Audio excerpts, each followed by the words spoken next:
మన అందరి కోసం మన తెలుగు న్యూస్.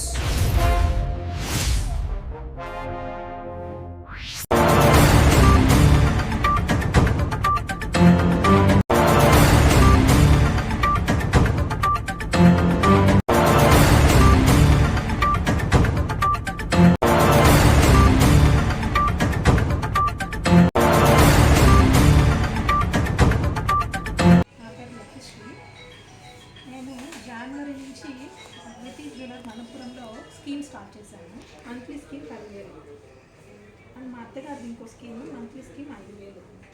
నాకేమో ఇక్కడ స్టోర్ మేనేజర్ సూరజ్ గారు అని చెప్పి మా చేత స్కీమ్ ఓపెన్ చేయించారు. ఇప్పుడు మెచ్యూర్ అయిపోయిన తర్వాత నుంచి మేము అతన్ని కాంటాక్ట్ చేస్తుంటే కొన్ని రోజులుగా లేదండి గోల్డ్ రేట్ తగ్గుతుంది, తర్వాత తీసుకోండి అంటున్నారు. ఒక 4 వీక్స్ నుంచి కాంటాక్ట్లో లేదు. మాకు డౌట్ వచ్చి మేము స్టోర్కి వస్తే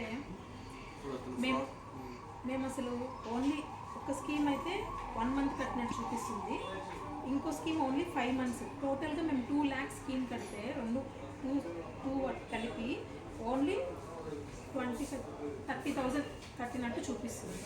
ఇదేంటి అని స్టోర్ని అడిగితే మీరే కాదు మేడం, మీలాగా మోసపోయిన వాళ్ళు కూడా చాలామంది ఉన్నారు, ఇంకా మీరు వస్తే కానీ మాకు తెలియలేదు, కాబట్టి మేము దీన్ని పై అథారిటీస్కి తీసుకెళ్తాము. పోలీస్ స్టేషన్లో కూడా కేసు ఫైల్ చేశాము. ఇద్దరు కలిసి చేశారు. ఇది ఒకరు పరారీలో ఉన్నారు, ఒకరు దొరికారు, చూస్తామంటున్నారు. కానీ ఇంకా కన్ఫామ్గా ప్రాపర్గా రిటర్న్ స్టేట్మెంట్ కానీ ఖచ్చితంగా మీరు ఈ స్కీమ్ మీకు కట్టినది వస్తుంది లేదా దానికి తగ్గట్టు మీకు గవర్నమెంట్ వస్తుంది అని కానీ ఇప్పుడు నాకైతే కన్ఫర్మేషన్ లేదు. ప్లస్ స్టోర్ లెవెల్లోనే మేనేజర్ లెవెల్లోనే ఇంత ఫ్రాడ్ జరిగింది అంటే ఖచ్చితంగా ఇది కంపెనీ రెస్పాన్సిబుల్ తీసుకొని బాధితులందరికీ కూడా న్యాయం జరగాలని చెప్పి అందరికీ తెలియాలి, అందరికీ కూడా న్యాయం జరగాలి. ప్లీజ్ లైక్ అండ్ సబ్స్క్రైబ్ మన తెలుగు న్యూస్.